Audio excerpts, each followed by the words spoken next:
Саясатчылар, бийлик, окуялар, тагдырлар. Салам радиосунда ачык микрофондо байланыш күтөбүз.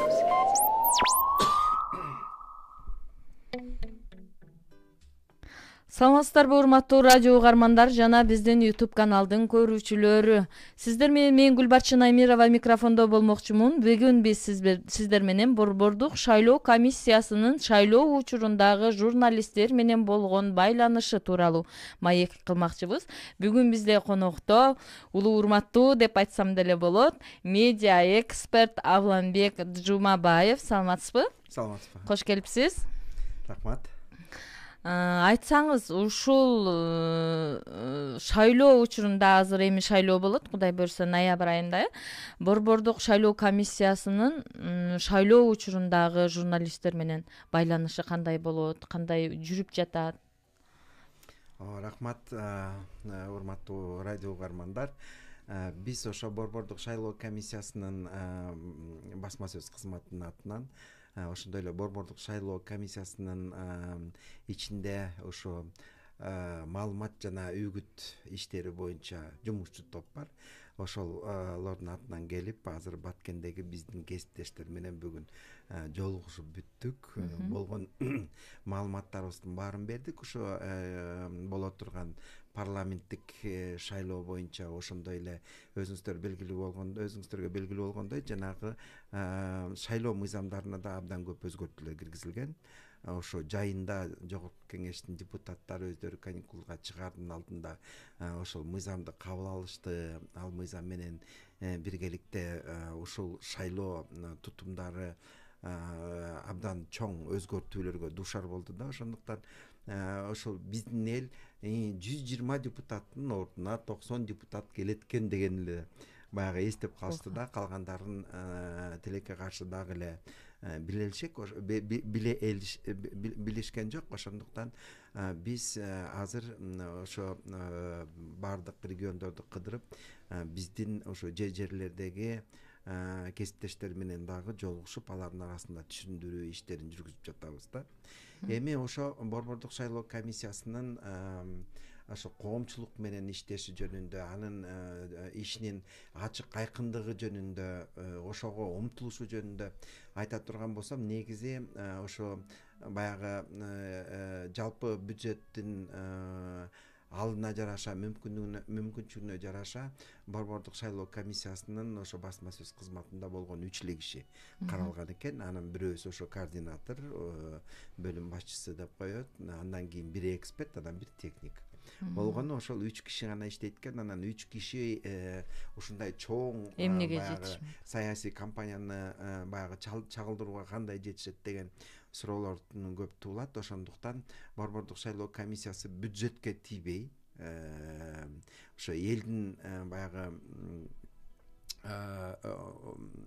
элге жүгүн артпай, ошол шайлоо процесси менен иштеп жүргөн бүткүл дүйнөлөрдө иштеп аткан ошол эл аралык уюмдар бар. Ошолорду өнөктөш катары тартып, ошолор менен сүйлөшүп, ошонун негизинде ошо Борбордук шайлоо комиссиянын басма сөз кызматында күчөтүү иретинде ошол бир нече ресурс баягы эксперттерди тартып иштеп жатабыз. Алардын арасында ошо мен дагы иштеп атам. Менден тышкары дагы Марина Гречанная деген кыз бар. Ал деген олтуруп жанагы Борбордук шайлоо комиссиясынын иш-чаралары боюнча, ошонун саясаты боюнча болгон маалыматтарды ошол пресс-релиз кылып ал кыз жазат. Андан тышкары Борбордук шайлоо комиссия ошо шайлоо учурунда көп телевизиондук продуктыларды да жасашат. Ошонун ичинде дебаттар дагы бар. Ошол иштерди дагы жөнгө салган Көкүл Арипова деген дагы тажрыйбалуу биздин адис бар. Көп жылдар бою ал ошо телевидениеде иштеп келген. Ошол эле биздин биринчи канал деп аталган КТРК каналында дагы ошол алдыңкы продюсерлердин бири болчу. Ал биздин кесиптештер биздин командада иштеп атат. Ошондой эле өзүңүздөр билесиздер, Борбордук шайлоо комиссиясынан баардык материалдардын баары эки тилде кетиш керек, мамлекеттик тилде, орус тилде. Ошондуктан бул мамлекеттик тилдеги материалдардын баарын биздин кесиптешибиз бар, Аскер Сакыбаева деген, ал убагында жаңагы гезитинин башкы редактору болчу. Ал кесиптешибиз дагы ошол кыргызча материалдардын баарын карап, ошол кишинин колунан чыгат да. Анан кийин бул журналисттер менен иштөөдө эң маанилүү болгон бул маалыматтык каналдар, маалыматтык ресурстар. Эң биринчиден ошол Борбордук шайлоо комиссиясынын өзүнүн сайты жөнүндө сөз кыла турган болсок, ал жерден бүт материалдарды тапса, бүт маалыматтарды тапса болот. Ошол Борбордук шайлоо комиссиясынын өзүнүн ишметтүүлүгүнөн тартып, жанагы шайлоого катышып жаткан талапкерлер жөнүндө дагы маалыматтарды тапса болот. Ким каякта иштеген, кандай бюджет менен шайлоого катышып жатат, ошо партиялардын жанагы ошо шайлоо учурундагы жанагы акчалай фонддун иштеши жөнүндө ошол болгон материалдардын баарын ошо ачык айкын сайтка коюп, ошо биздин журналисттер, кесиптештер Бишкекте үйрөнүп калышкан. Ошол сайттан кайсы жерден эмнени таба алышат, бүтүн тең таап, ошол материалдар менен таанышып, өздөрү эле өздөрүнүн продуктларын өздөрү жазып даярдай беришет да. Андан тышкары, сайттан тышкары, ушул акыркы заманбап прогрессивдүү ошо медиа инструменттерди да колдонуп келатабыз биз. Ошол эле Facebook'та баракчабыз бар, Instagram'да баракчабыз бар, YouTube каналыбыз бар. Ошол баракчалар аркылуу дагы бүт кыймыл аракетибизди, ошо керек болсо азыр мен сиздерге конокко келип, мынакей Баткен эли үчүн ошо маалыматтарды берип жаткан, түшкө чейинки эле сиздердин студияңыздарда сүйлөгөн биздин интервьюлардын бүтү тең азыр кайрадан иштетилип чыгып, ошо Борбордук шайлоо комиссиясынын сайтында, жанагы социалдык тармактагы баракчаларында турат ошол материалдар. Ошентип биз баардык кыймыл аракеттерибиздин бүтүн тең ошол социалдык тармактагы баракчалар аркылуу жана Борбордук шайлоо комиссиясынын сайты аркылуу дагы жүргүзүп жатабыз.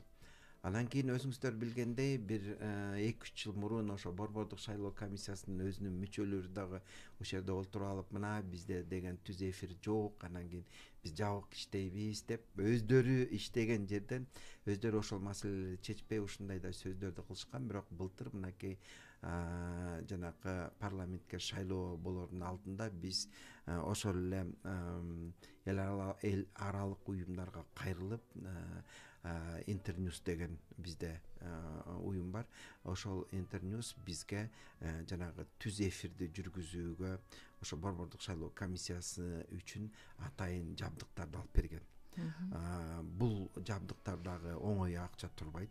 Бул дагы бюджетке болгон баягы бир оорчулукту алып келмек да. Ошондуктан ошол Борбордук шайлоо комиссиясы заявка берип, ошол корутунду берип, бизге ушундай нерсе керек, биздин ишибизди ачык айкын жүргүзүү үчүн деген ошо кайрылуулар менен, алар менен баягы сүйлөшүүлөрдү жүргүзүп, ошонун баягы натыйжасында азыр Борбордук шайлоо комиссиясынын ошо отурумдары YouTube каналы аркылуу түз эфирде ким болсо да көрө алат. Биз баягы пандемия учурунда, ошо эпидемиологиялык жагдай жакшы эмес учурда ошол жабдыктардын жардамы менен биз көп ошо Борбордук шайлоо комиссиясынын олтурумдарын түз эфирде ошол берип аттык. Биздин ошо кесиптештерибиз ошол YouTube канал аркылуу эле көрүп, угуп, ошол материалдарын ошол жактан эле жасап алып жатты да. Башкача айтканда, Борбордук шайлоо комиссиясы ошо башка баягы мамлекеттик органдарга караганда бир кыйла ошол коом үчүн ачык экенин даңазалап, ошол баардык азыркы ошо медиа жактагы инструменттерди колдонуп иштеп жатышат. Андан тышкары өзүңүздөр билесиздер, ошо жакында эле жанагы фейктерге каршы деп мыйзам кабыл алышкан. Ошо жогорку кеңеште аны президент дагы кол коюп, бат эле кабыл ала коюшту да ошол жерде деген баягы негизги алардын себеби деген жанагы фейктер менен күрөшүү болуп социалдык түбүндө фейктер көбөйүп кетти. Анан кийин ошолор калп маалыматтар таратып атат деген бир себеп менен ошол мыйзамды кабыл алышты да. Бирок биз ошол медиа жаатында иштеп аткан кызматкерлер буга каршы чыкканбыз. Себеби ошол мыйзамды жылдыртып илгерилетип аткан өздөрүнүн билими экономист экен, бизнесмендер экен. Анан кийин алар түшүнбөй эле ошол Россиянын жанагы мыйзамын көчүрүп жазып алышып эле бизге киргизип койду. Ал эми ошону эле карап көрө турган болсок, Казакстан биздин кошуна, алар болсо тескерисинче медиа сабаттуулук деп ошол сабактарды мектептерге чейин киргизип атат азыр. Башкача айтканда, ошол эле бир эле маселени чечүүнүн эки жолу бар. Биздикилер тилекке каршы жанагынтип административдик башкаруу киргизип каалаган жалпыга маалымат каражаттарын жаап коюу бир максатын көздөп атышат. Ал эми ошол эле бизге караганда мындай сөз эркиндиги анчалык бийик эмес өлкөлөрдө алар болсо башка жагынан баштады да, ошо медиа сабаттуулукту жогорулатуу депчи. Бул жагынан карап көрө турган болсок, дагы деле Борбордук шайлоо комиссиясы башка мамлекеттик органдарга салыштырмалуу алардын баягы көз карашы боюнча жанагынтип бизде негизи кодекстер бар, мыйзамдар бар. Ошо мыйзамдардын чегинде деле бул жанагындай фейк маалыматтарды, жалган маалыматтарды таратса, же болбосо бирөөнүн жана беделине шек келтирип материалдарды жазып тарата турган болсо, аны бүтүн сот аркылуу эле чечсе болот. Сотко чейин дагы бизде жанагы комиссия иштейт журналисттердин арасында. Ошол комиссияга жанагындай журналисттер тарабынан жагымсыз бир нерселерге кабыл болгон кишилер болсо, ошолор кайрылса, ал комиссия деле чечип, ошол журналисттер менен сүйлөшүүлөрдү жүргүзүп, жана төгүндөп, анын баарын кайра материал жазып, ушундай нерселерди кылган. Бизде өзүбүздү башкарган органдар бар. Бирок тилекке каршы бизден эч ким сурабай эле жанагындагы мыйзам кабыл алынып калды. Борбордук шайлоо комиссиясы андай принципти колдонгон жок. Мына былтыр дагы ошо шайлоонун алдында Facebooктун администрациясы менен жолугушкан. Facebooktун администрациясы менен жолугушуп, бизде момундай көйгөйлөр бар. Ошо шайлоо учурунда жанагындай фейктер көбөйөт, жанагы кастык тил көбөйөт, жанагынтип партиялар бири-бири менен мындай жакшы бир атаандашуу жол менен барбай, жанагынтип бири-бирин каралап, бири-бирин сөгүп, бири-бирин боктоп, ушундай бир эмелерди жүргүзүп атат деп Facebooktун администрациясы менен да жолугушууларды өткөзгөнбүз. Алар биз менен иштөөгө өздөрүнүн ниети ачык экенин айтышкан. Андан кийин бул былтыркы болгон окуя жакында эле TikToktун да администрациясы менен. Ошондо Facebook'да иштегенде бул болду, уже пайдаландыңыздарбы? Өзүнүн баягы биз өзүбүздүн баягы көз карашыбызды баарын бергенбиз. Алар да эми Facebook'та мындай да, бул деген бул чоң дүйнөнүн баарын, жер шарын кучагына алган чоң тармакта. Анан кийин ал жерге олтуруп алып, кичинекей Кыргызстан эле баягы өзүнүн мыйзамдарын киргизип, өздөрүнүн каалагандарын кыла берсе болбойт да. Бирок ошол коомчулуктун негизги баягы нормаларына таянып көп нерселерди кылсак болот да. Ал Facebook деле тиги жалаң баягы калптарды, же болбосо жанагындай бирөөнүн аброюна шек келтирген материалдарды тараталы деп кылынган аянтча эмес. Аны деген ошону колдонгон өздөрү кылып атпайбы? Ошол эле партиялар кылып атат. Ошол эле керек болсо бийликте олтургандардын деле ошо фейк фабрикалары бар. Башкача айтканда, командасы бар деңиз. Мыйзам кабыл алганда эле ал фейктер жоголуп кеттерин биз айтканбыз. Жоголбойт алар. Аларды силер өзүңөр колдонуп атасыңар, силер өзүңөрдүн араңарда иш жүргүзгүлө деп айтканбыз. Бирок тилекке каршы ошол мыйзамдар кабыл алынып калган. Мен айтайын деген, Борбордук шайлоо комиссиясы нактай эле, чындап эле өзүнүн ачык, айкын экен, коом үчүн ачык экенин даңазалап, ошентип тигилер жанагындай мыйзамдарды кабыл алып ошол эле жогорку кеңеш ошондой аракеттерди жүргүзүп аткан болсо борбордук шайлоо комиссия тескерисинче ошол жанагындай социалдык тармактардын администрациялары менен иштерин жүргүзүп ошолор менен ачык айкын ал минтип жаап жашырып же болбосо тыюу салып койгондон эч пайда жок экенин билип туруп ошолор менен ушундай сүйлөшүүлөрдү жүргүзүп атат да. Мына жакында эле ошо борбордук шайлоо комиссиясынын төрайымы Шайлдабекова Нуржан дагы TikToктун администрациясы менен сүйлөштү. Алар менен дагы ошо сүйлөшүү учурунда, ушу шайлоо учурунда ошо TikTok аркылуу жана бири-биринин аброюна шек келтирген атаандаш партиялардын материалдары болбосо деген ниетте сүйлөшүүлөр жүргүздү. Албетте бул бир күндө болуп кете турган иш эмес, бирок баягындай тыюу салып деле аны бир күндө эч ким жок кыла албайт. Бул баягы акылга сыйбаган иш да. Бул мындай кесипкөйлүк менен көз караш кылынбаган кадамдар. Ошол эле Казакстанда айта турган болсок, алар болсо бизге биздин жанагы аткан эмнелерге караганда ошол мыйзамдарды кабыл алып кол коюп аткан кишилерге караганда Казакстан башка жолду тандап, андан көрө элдин окутуу ошо агартуу иштерин жүргүзүп, элдин сабаттуулугун жогорулатуу деген ниетте жанагынтип ошо мектепке чейин ошо сабактарды киргизип атат да. Айырмалап билүү үчүн ооба. Ошентип биздин дагы ушинтип азыр региондорду кыдырып жүргөн себебибиз дагы бир жагынан жанагындай түшүндүрүү иштерин жүргүзүү, экинчи жагынан ошо жергиликтүү биздин кесиптештер менен коммуникацияны чыңдоо максатында жүргүзүп жатабыз. Мынакей биз азыр 4 регионду кыдырып бүттүк. Чүй дегенде эле Нарынга барганбыз, андан кийин Көлгө барып келдик.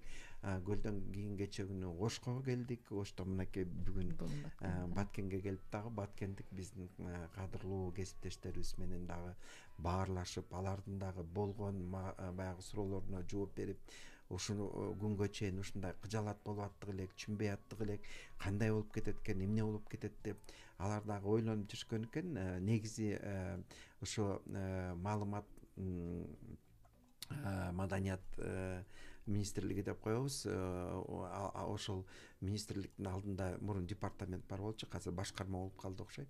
Ал жакка дагы ошо жерлердеги биздин кесиптештерден сигнал келип түшкөн экен. Ошол шайлоо мыйзамдарын жакшы түшүнбөй атабыз, биз менен жолугушуулар өткөзсө болот эле деп. Негизи муну биз башында эле, жаз айында эле, бул бир күндүк иш эмес, муну эртелек пландаштырып, анан кийин жанагы бюджетти өзүңүздөр билесиздер, былтыркы дагы мына ушул маалда шайлоолор жүргүзүлгөн, анын шайлоонун жыйынтыктары жанагынтип таанылбай калып, канча бюджеттен акча кетти. Анан кийин азыр дагы мынакей шайлоонун алдында турабыз, дагы шайлоого дагы кандай деген акчалар кетет. Ошол акчалардын ушундан көрө ошо өлкөнүн өсүп өнүгүшүнө жумшасак болот эле. Бирок тилекке каршы жана атка минерлер жанагынтип кир технологиялардын колдонуусунун артында моментип анын баары шайлоонун баягы жыйынтыгына таасир этип калып атат. Ошондуктан азыр кайрадан ошо мынакей баарыбыз тең ошо шайлоого даярданып жүргөн учурубуз, көптөгөн каражаттар кетип атат. Ошондуктан борбордук шайлоо комиссиясы ушул республикалык бюджеттен, элдин ушул баягы элге жүк кылбай башка жактан каражаттарды табалык, башка ресурстарды издейлик деген ниет менен ошо жанагындай шайлоо тутуму менен иштеп жаткан эл аралык уюмдар менен биргеликте ошолорго кайрылышып, мына бул ишти биз жазында баштаганбыз. Ошондой эле мына медиа пландардын баарын иштеп чыгып, ошол жаз айында биз ошол күзгү маалда элди кыдырып, моундай түшүндүрүү иштерин биле жүргүзүүнү билгенбиз.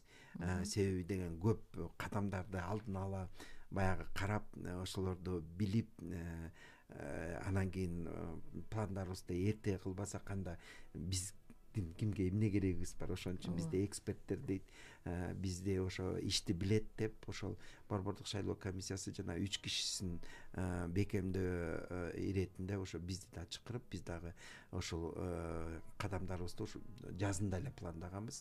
Мына ошол пландын негизинде азыр биз ошентип ошо кесиптештерибиз менен жерлерде баягы түшүндүрүү иштерин жүргүзүп келатабыз. Бүгүн саат 10-дон 5ке чейин болгон биздеги маалыматтарды, ошол мыйзамдагы өзгөрүлгөн жоболорду, анын натыйжасы кандай болот, ал ошо үгүт иштерине, маалымат иштерине кандай таасир этет, биздин ошол жерлерде иштеп аткан кесиптештерибиз ушу шайлоонун алдында, шайлоо күндөрү, шайлоодон кийин кандай кыйынчылыктарга дуушар болушат, ошол маселелерди кандай кылып чечсек болот деп мурун мисалы баягы областтык гезиттерге ошол талапкерлер боюнча же болбосо партиялар боюнча маалыматтар берилген эмес. Бирок быйылкы мынакей ушул шайлоого бөлүнгөн каражаттардын эсебинен ошо областтык гезиттерге дагы ошондой маалыматты берели деп чечтик. Муну деген ушул нарындан баштап эле бул маселе көтөрүлгөн. Ошол биздин кесиптештер тарабынан Көлдөндө ошол маселе айтылды. Мынакей бүгүн дагы Баткенде дагы кечээ Ошто дагы ошол маселелер көтөрүлдү. Ошондуктан ошо Нуржан Кармабековна журналисттер менен жолугушкан учурда ушундай каражаттарды кароо мүмкүнчүлүгү жөнүндө айтты да. Бул мамлекеттик гана медиаларга болду ошондо, газеталарга? Бул областтарда өзүңүздөр билгендей өткөн жылы жанагы медиа борборлору түзүлгөн. Ошол медиа борборлордун алкагында иштей турган долбоорлордо тилекке каршы биз баарына эле жардам берели дейбиз. Баягы көз карандысыз жалпыга маалымат каражаттарына да жардам беребиз дейбиз деп баягы эңсеп келебиз. Мынакей сиздин редакцияңыздардагы ошо журналисттик жамаат өзү баягы редакциялык саясатын өздөрү аныктап, өздөрү ушу каражаттап, өздөрү багып аткан дагы ушундай көз карандысыз, накта көз карандысыз жанагындай здоровый журналистика деп коебуз. Тигил жерден заказ алып, бул жерден заказ алып, байлардан, коррупционерлер менен иштеп жаткан тилекке каршы андай да редакциялар бар. Бирок сиздердей ушундай таза иштеген редакцияларга дагы жардам берели деп баягы талпынып аракет кылабыз. Былтыр Интерньюстун дагы деле колдоосу менен бир 15 чакты ушундай ресурстарды колдоого алганбыз да. Бирок ал ресурстардын баары тилекке каршы ошол борборго жакын ресурстарда.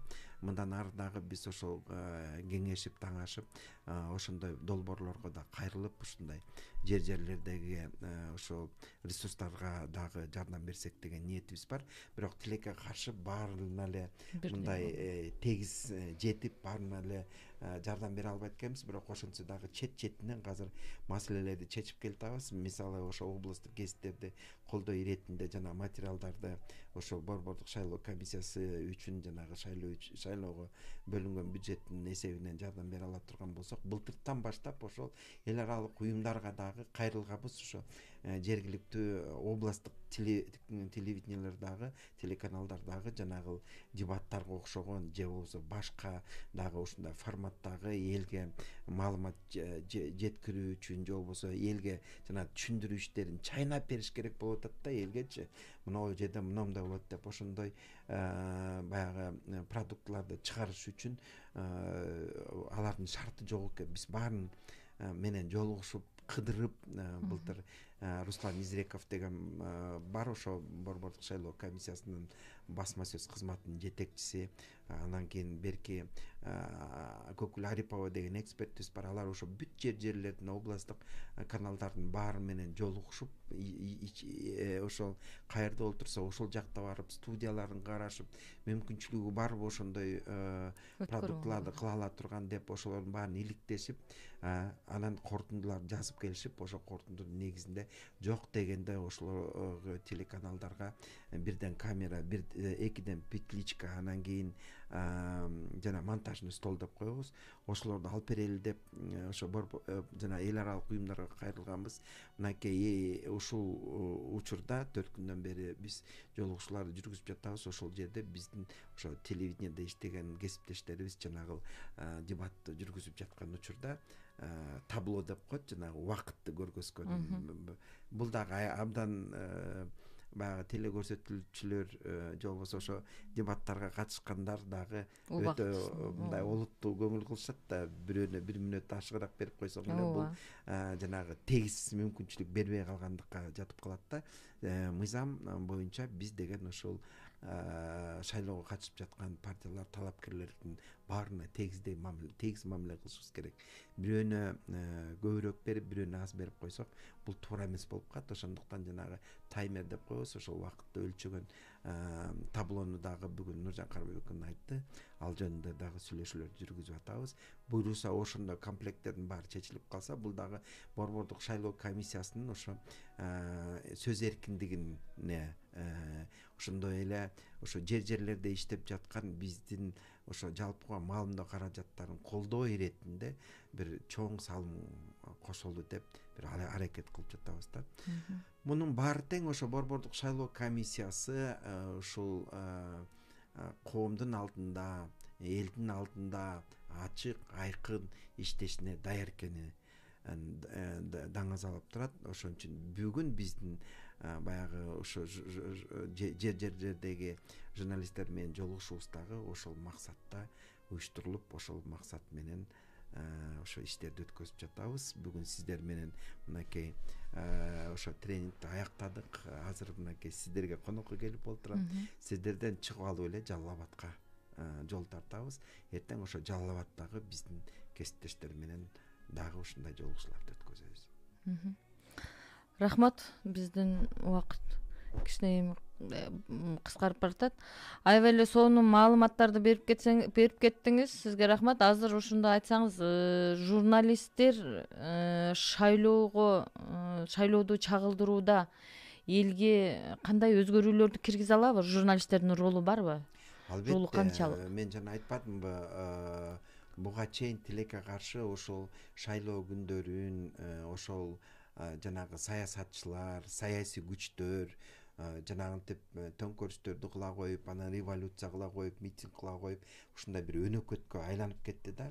Бул деген ошо элге ошол түшүндүрүү иштери жакшы жетпей атканын, шайлоонун ошо жыйынтыктарынын себептери эмнеде болуп атканын, жанагы ошол шайлоого катышкан партиялар, талапкерлер жанагындай мыйзамдагы күчтүү жоболорду, жана форма 2 деген бул мигранттарга арналган жоболор болчу, бирок ошолордун бүтүн тең ойлоп таап жанагынтип мыйзам чегинен чыгып жанагы шайлоо мыйзамдарын атайын баягы бүтүн бууп келатпайбы, коррупциялык схемалардын баарын бууп келатат. Жанагындай илгеркидей пачкалап кагаздарды урдага ыргытмай жок, бийликтин баягы заказы менен жанагындай каруселдерди кылмай жок. Ошолорду бууган сайын булар деген улам бирдемени ойлоп таап атышат да. Мынакей аялдардын квотасын деле 2008-жылы киргизилген, ошого чейин ошо жанагы бизнес кылып алган ошол партиянын лидерлери аялдар акырын чыгарып коюп эле жалаң эркектер парламентте калып калып атпайбы? Мынакей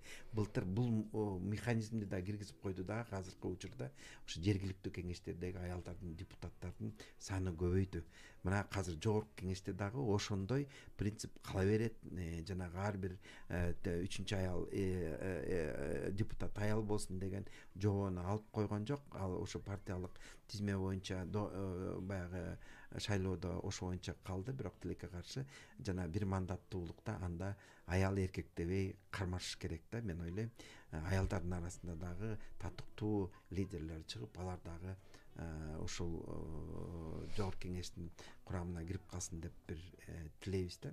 Ошондуктан могул түшүндүрүү иштерин жүргүзгөндө биздин журналисттер дагы, биздин кесиптештер дагы баса белгилеп, ошол жанагы коркутушат ошо партиянын өкүлдөрүчү, акчаны берип коюп, анан кийин сен кимге добуш бергениңди биз билип коебуз деп биле албайт аны. Эч ким биле албайт. Мен да биле албайм. Шайлоо комиссиянын мүчөлөрү да кире албайт. Себеби деген ал жакта киргенче эле персонификация болот сенин ким экениңчи. А добуш берип атканда сен ким добуш берип атканын эч ким билбейт. Ал деген ошол системага, электрондук системага кирип кетти, бүттү. Анын проводдун ичине кирип алып эч ким дүрбү менен карай албайт. ошон үчүн элди жанагынтип элдин баягы түшүнүгү жоктугунан жанагы партиялык коррупционерлер ошону коркутушуп элди биз сенин кимге добуш бергениң билип алабыз, биз сага 500 сом берип атабыз, 1000 сом берип атабыз, 5000 сом берип атабыз, сен бизге гана салышың керек, эгер башка бирөөнө салсаң анда биз сени кармап алабыз деп коркутушат. Бирок ошо эл шайлоочу түшүнүш керек, андай мүмкүнчүлүк эч кимде жок. Мыйзам боюнча керек болсо ошол кимге добуш берип атканын сөөткө тартканын кармала турган болсо ал киши жоопкерчиликке тартылат мыйзам боюнчачы, мыйзам чегинде. Ошондуктан урматтуу шайлоочулар, силер кабинага киргенде сиз билесиз өзүңүз кимге добуш берип атканыңыз, сиздин уятыңыз билет канча акча алып кимге добуш берип атканыңызды. Анан сиз кайсы кудайга ишенсеңиз ошо кудайыңыз билет. Башка эч ким билбейт. Ошондуктан жанагынтип коркутуп, өркүтүп, билип алабыз, тинтип коебуз, минтип коебуз деген жанагы партиянын өкүлдөрүнө такыр ишенбеңиздер. Ал жерге ошол участкалык комиссиядагы, округдагы комиссиядагы, борбордук шайлоо комиссияларынын мүчөсү да эч ким муну биле албайт. Бул маалымат жанагындай электрондук системага кеткенден кийин эч ким билбейт. Ошондуктан ишенбеңиздер деп айтып кетет элем. Андан тышкары жанагы бир нече себептерин айттым. Коррупционерлердин, жанагы урлардын ошол жогорку кеңешке кирип алып, эптеп өзүнүн бизнесин жылдырып аткан жакшы сөз менен аларды айта албайсың. Ошол кишилер кандай кир технологияларды колдонуп алып, жана чоюлчак үйлөрдү, форма экилерди, административдик ресурстарды айласы кеткенде, эгер ошол жанагы электрондук системаны башкара ала турган болсо, алар элге 5000 деп, $100 деп, 1000 сомдоп, тиги жанагынтип миллиондогон акчалар чачмак эмес. Алар баары эле бир кишини сатып алмак. Ошондуктан адамдык таасир аякта жок болгондуктан алар айласы кетип, анан кийин элге чыгып алып, анан элди жанагынтип 500 сомдон берип, 1000 сомдон берип, 5000 сомдон берип сатып алып атышат да. Ошондуктан урматтуу шайлоочулар, биз ушу ноябрь айында ошо шайлоо таза өтсө деп ниеттенебиз. Сиздер туура эң мыкты деген ошо эл алдындагы аброю таза, күчтүү адамдарды шайлабасаңыздар деп ишенебиз. Рахмат. Мен бир суроо берип кетейинчи. Мына журналисттер азыр бир партияны же бир лидерди тандап, өзүнүн блогуна немесине, страничкасыга чыгарып эме кылсак болобу? Кандай болот андай жолдорунда? Эми бул жерде жанагы конфликт интересов болушу мүмкүн. Мисалы, сиз Салам радиосунун азыр баягы директорунун орун басары болуп иштеп атасыз. Андан кийин сиз баягы социалдык түйүндөрдө бир күнүгө 3 пост койсоңуз, 2 постуңуз Салам радионук болсо, анан 1 постуңуз өзүңүздүкү болуп калса, мындай кишилер кандай көз карашта калат, кандай тыянак чыгарат, ошол жагы бар да. Мүмкүн сиз андай кыла турган болсоңуз, бул өзү Салам радиону башкарып иштеп атса, анан кийин өзү минтип жазып атса, анда Салам радиону деле сатып аткан экен деген бир шектенүүлөр пайда болушу мүмкүн да. Ошондуктан бул жагынан этият болуш керек. Бирок социалдык түйүндөгү баракчылар бул сиздин өздүк территорияңыз. Ал жака эч ким кире албайт, эч ким ал жака таасир эте албайт, эч ким сизге тигинтип жаз, минтип жаз деген мындай басмырлоо болбош керек да. Мен деле мына ушул долбоорлорду иштеп жатканда долбоорлордун кызыкчылыгын сөзсүз түрдө илгерилетип турам өзүм баракчам аркылуу. Бирок башка саясий көз караштарым болсо, эгер мисалы ошол эле мамлекеттик органдарда иштеп жаткандар же башкалар кандайдыр бир башка бир түшүнбөгөн же болбосо кир нерселерди кыла турган болсо, мен ал жака өзүмдүн оюмду жазып келем. Мен эч качан эч кандай уюм мага баягы жолтоо боло албайт. Мен контрактымды дагы кол койгондо ошол нерсеге өтө чоң маани берем. Эгер мага ошентип басмырлап өздөрүнүн позициясын таң улаган уюмдар боло турган болсо, мен алар менен иштешпейм. ошондуктан сиздер дагы ошол жагын карап көрсөңүздөр, бир жагынан жанагындай конфликт интересов болбосо, экинчи жагынан бул сиздин өздүк аймагыңыз, ал жакка эч ким кол салып кирип сизге сизди басмырлап тигинтип жаз, мынтип жаз деген болбош керек. Рахмат сизге. Бизде аябай эле сонун маек болду. Биз бүгүн сиздер менен Борбордук шайлоо комиссиясынын шайлоо учурундагы журналисттер менен болгон байланышы тууралуу маек кылдык. Сиздер үчүн аябай эле маанилүү, керектүү маалыматтарды бере алдык деген үмүттөбүз. Кош келипсиз. Эфирлерде күтөбүз сизди. Сиздер менен мен Гүлбарчын Амирова болдум. Бизде конокто медиа эксперт Авланбек Жумабаев болуп өттү. Анда эмесе көрүшкөнчө саламыбыз түз болсун. Рахмат сиздерге да, аман эсен болуңуздар.